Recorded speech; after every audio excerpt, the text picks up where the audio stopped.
नमस्कार विद्यार्थी मित्रांनो, मी प्राध्यापक डॉक्टर वसंत बोरस्ते, केटीएचएम कॉलेज नाशिक।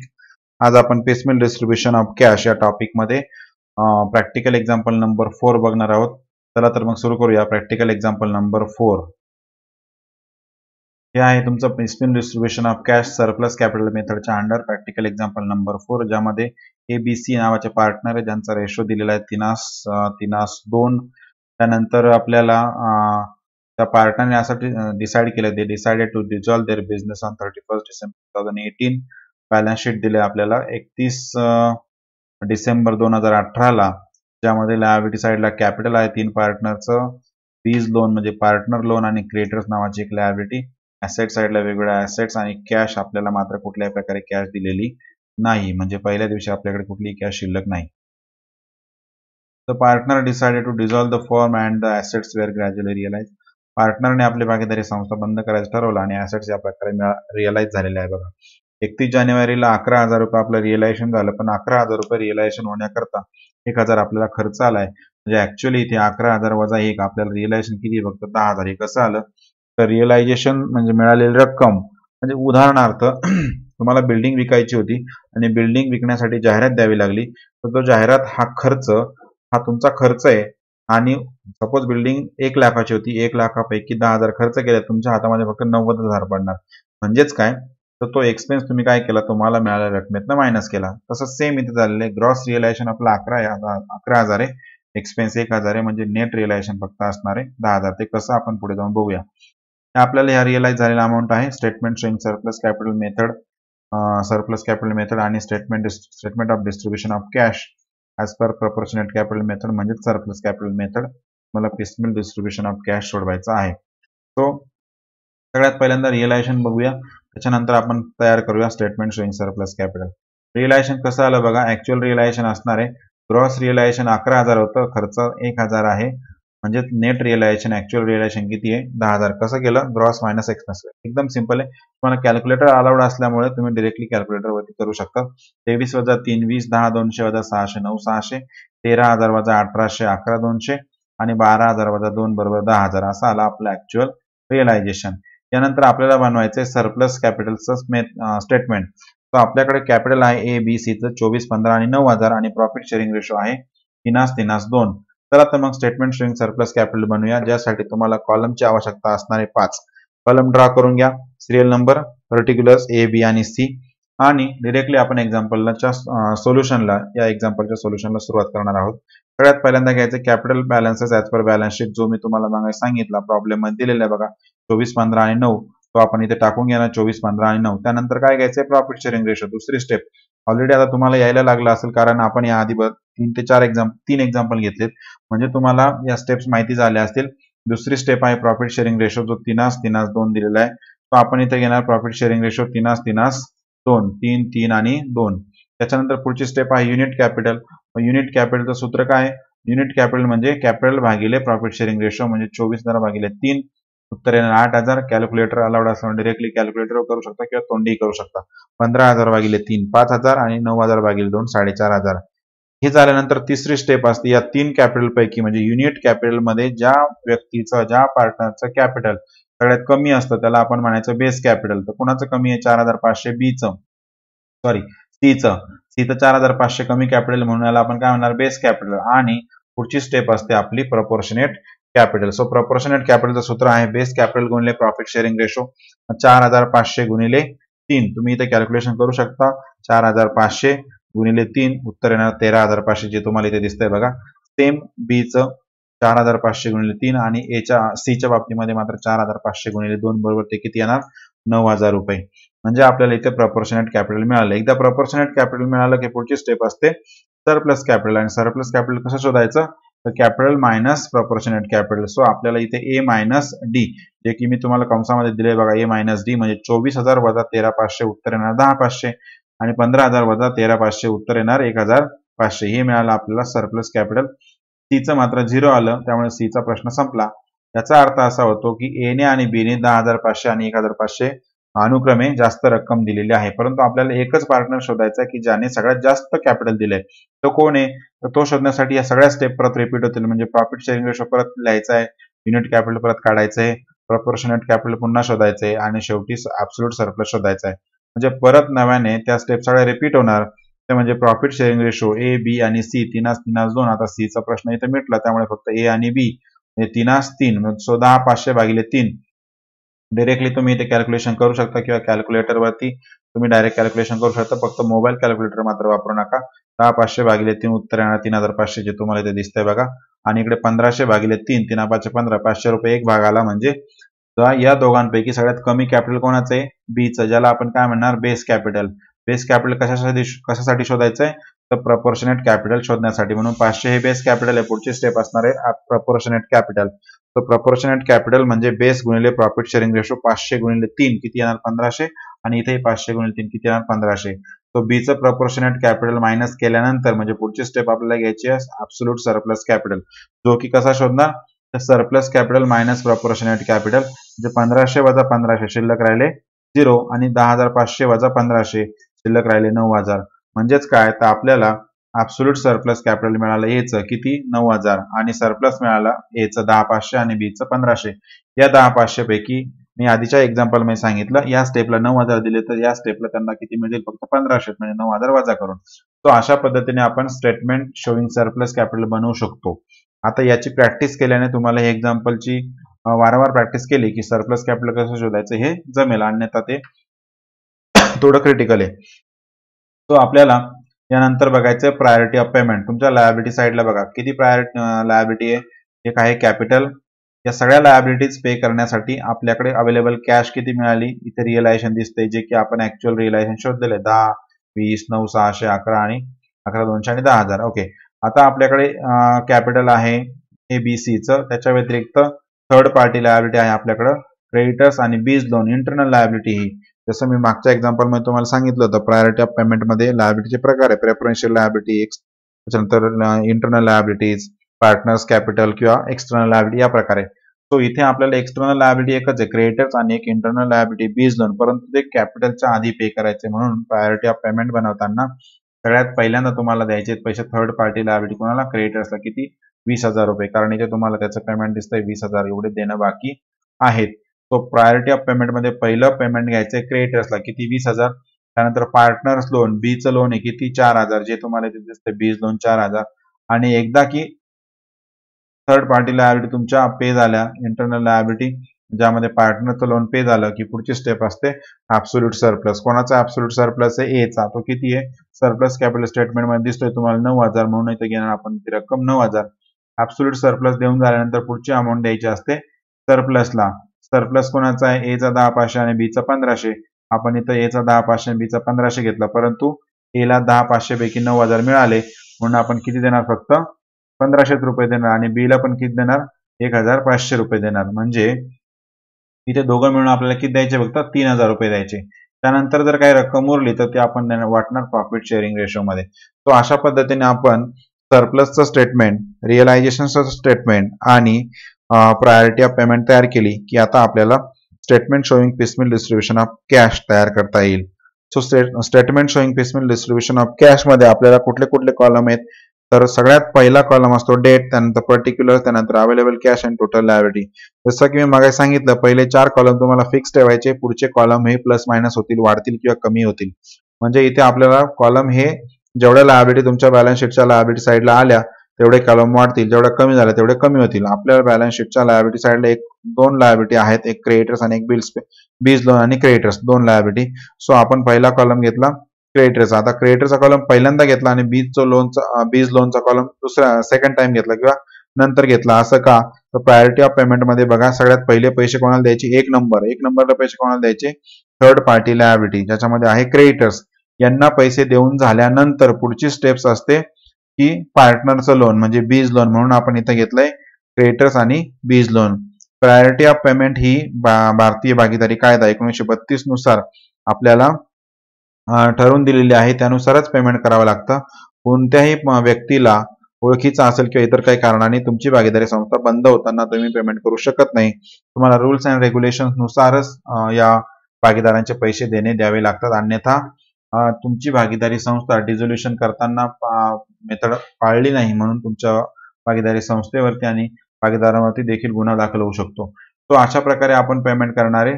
सर्वप्रथम आपल्याला balances as per balance sheet लिहून घ्यायचे जे आपल्याला दिलेले आहेत. किती कॅपिटल बॅलन्सेस आपल्याला दिलेले 24, 15 आणि 9. ते तुम्हाला माहिती बीज लोन किती आहे 4000 आणि क्रेडिटर्स किती 20.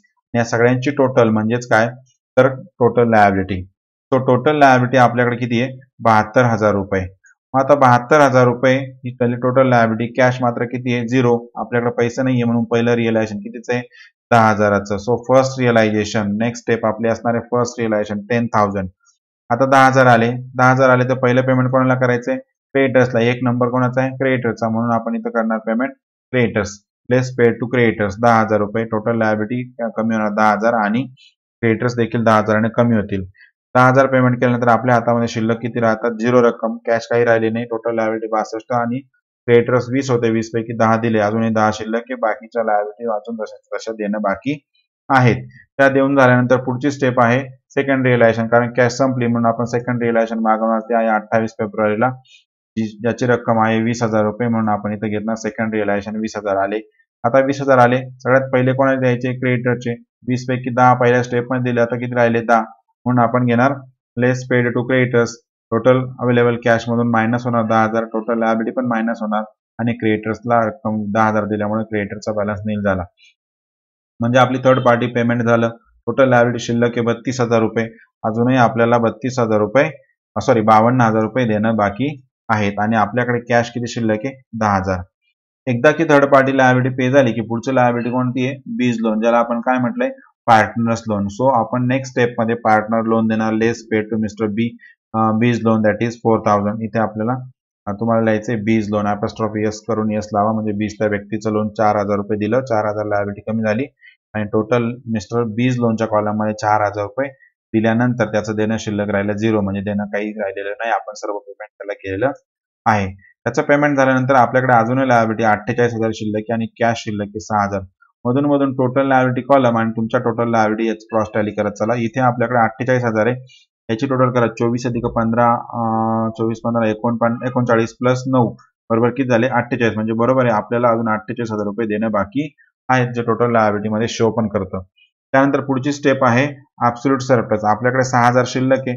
आपण 4,000 दिल्यानंतर पुढची स्टेप काय absolute surplus. Step number 3 payment number 3 priority number 3 किती आहे 9,000 रुपये. आपल्याकडे पैसे किती आहे 6,000.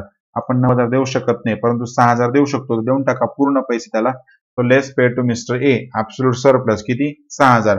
टोटल लायबिलिटी कमी होणार 6 आणि एचं कॅपिटल कमी होणार 6 ने. खरं तर त्याला 9 द्यायचे पण आपल्याकडे 6 आहे म्हणून आपण 6 दिले. अजूनही त्याचं शिल्लक देणं किती आहे 9,000 पैकी 6,000 दिल्यानंतर इथे 9 द्यायचे होते. आपण त्याला किती दिले 6,000 दिले म्हणजे अजूनही शिल्लक किती आहे 3,000 रुपये. लक्षात ठेवा पुढच्या स्टेप मध्ये त्याला पहिले 3,000 हे द्यायचे आहेत आणि त्याच्यानंतर हे देणं देऊन झाल्यानंतर आपल्याला पुढचं पेमेंट करायचंय. सो इथे आपण काय करणार आहे आपले पैसे संपले. पुढचं रिअलायझेशन मागवणार. रिअलायझेशन नंबर 3 किती आहे 9,600. So realization number 3 third realization 31 मार्चला 9,600. आता आपल्याला याचे 9,000 द्यायचे होते मिस्टर ए ला. 6,000 दिले अजून 3 राहिले म्हणून सगळ्यात पहिल्यांदा पैसे कोणाला द्यायचे ए ला. Less paid to mister A 3,000 रुपये. So absolute surplus 3,000. Total liability pay झाल्या 3,000 कारण कुठली लायबिलिटी पे केली की ती टोटल लायबिलिटी मधून मायनस करायची कारण ती लायबिलिटी पे झाली म्हणजे तुमच्या एकूण लायबिलिटी कमीच होत आहे म्हणून मायनस करायची. आणि एच्या कॉलम मधून मायनस 3,000 म्हणजे ए ला 3,000 रुपये दिले. दिल्यानंतर त्याच्या 18,000 देणं शिल्लक राहिलं होतं. 18 तर 3 गेले राहिले किती 15. म्हणजे आता आज आपल्याला ए ला 15 द्यायचे बी ला 15 देण्याचे अजून त्यांना काहीच दिले नाही. सी ला पण 9,000 देणं बाकी आहे.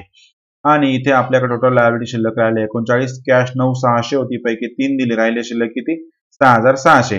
आता आपल्याकडे कॅश शिल्लक आहे. पुढचं आपलं क्रेडिटर्स पेड झाले मिस्टर बीज लोन पेड झालं ज्याला आपण पार्टनर्स लोन म्हटलं. त्यानंतर ॲब्सोल्यूट सरप्लस पण पेड झाला. बघा इथे 6,000 इथे 3,000 तो किती होता 9,000. तो 9,000 पेड झाल्यानंतर पुढची स्टेप काय सरप्लस कॅपिटल ए आणि बी किती आहे 1,500. खरं तर 10,500 ए ला आहे आणि बी ला 1,500 पण 10,500 पैकी 9,000 दिले त्यामुळे इथं किती देणार फक्त आपण 1,500. सो इथं 1,500 आणि इथं पण 1,500 दोघांना 1,500 म्हणजे आपल्याकडे 3,000 पाहिजे आहेत का आहेत. आपल्याकडे कॅश शिल्लक किती आहे 6,600 म्हणजे 1,500 म्हणजे 3,000 देऊ शकतो म्हणून लेस पेड टू मिस्टर ए आणि बी 3,000 रुपये दिले. टोटल कॅश गेले 3,000. टोटल लायबिलिटी गेले 3,000. ए ला मिळतील 1,500 आणि बी ला मिळतील 1,500 म्हणजे 3,000 रुपये दिल्यानंतर अजूनही आपल्याकडे कॅश शिल्लक राहते 3,600 रुपये.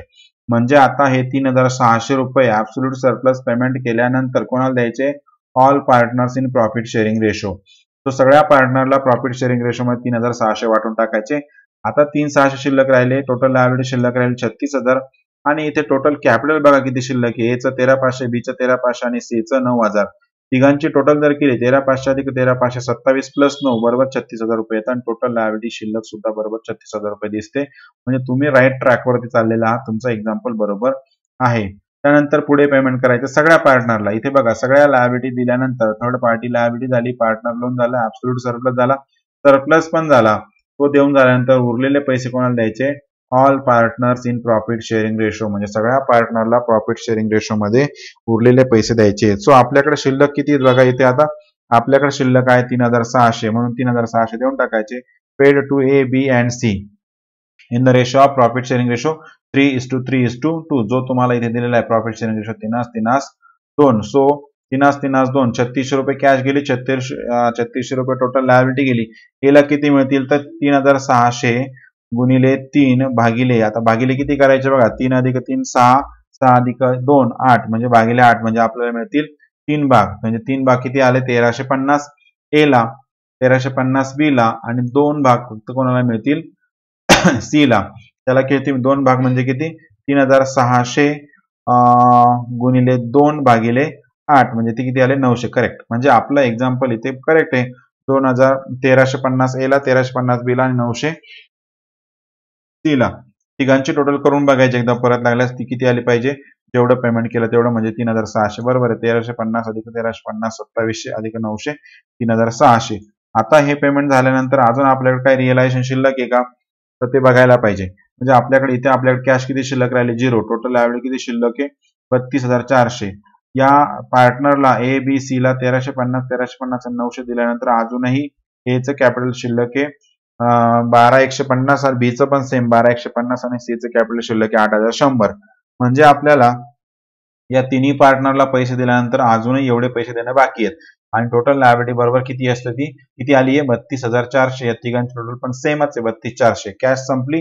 पुढचं रिअलायझेशन असेल तर मागून घेऊ. 31 मार्च नंतर पुढचं रिअलायझेशन आहे 30 एप्रिलला किती? 11,200 आहे. घेऊन टाका. Fourth realization number 4th on 30th April, 30 एप्रिल 11,200 देऊन टाका पूर्ण, कारण सगळ्या लायबिलिटी पे झाल्या. पार्टनरलाच पैसे मिळतील 11,200. Paid to A B C 3:2 total आहे 11,200 गेले. 11,200 टोटल लायबिलिटी कमी झाली आणि कॅल्क्युलेशन करताना कसं करायचंय?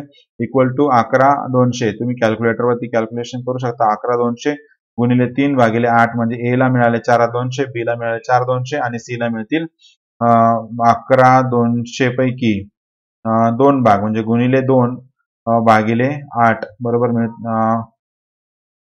एक मिनिट, गुणिले 2 भागिले 8 बरोबर मिळाले 2,800 बरोबर. इथे बघा ए ला 4,200, बी ला 4,200 आणि सी ला 2,800 टोटल बरोबर 11,200 आपले पेड झाले. आता पैसे होते 11,200. 11,200 दिल्यानंतर आपल्याकडे शिल्लक किती राहिले? 11,200 0. कॅश संपली. अजून टोटल लायबिलिटी द्यायची 21,200. अजून काही रिअलायझेशन आहे का? आहे. 31 मे ला आपल्या भागीदारी संस्थेला 10,000 रुपये मिळाले. 10,000 रुपये मिळाले तर हे रिअलायझेशन असेल आपलं 5वं आणि शेवटचं. मग तारीख टाका डेट कॉलम मध्ये 31 मे. 5th अँड फायनल रिअलायझेशन 10,000 रुपये मिळाले. 10,000 लगेच देऊन टाका त्या पार्टनरला एबीसी ला 3:2.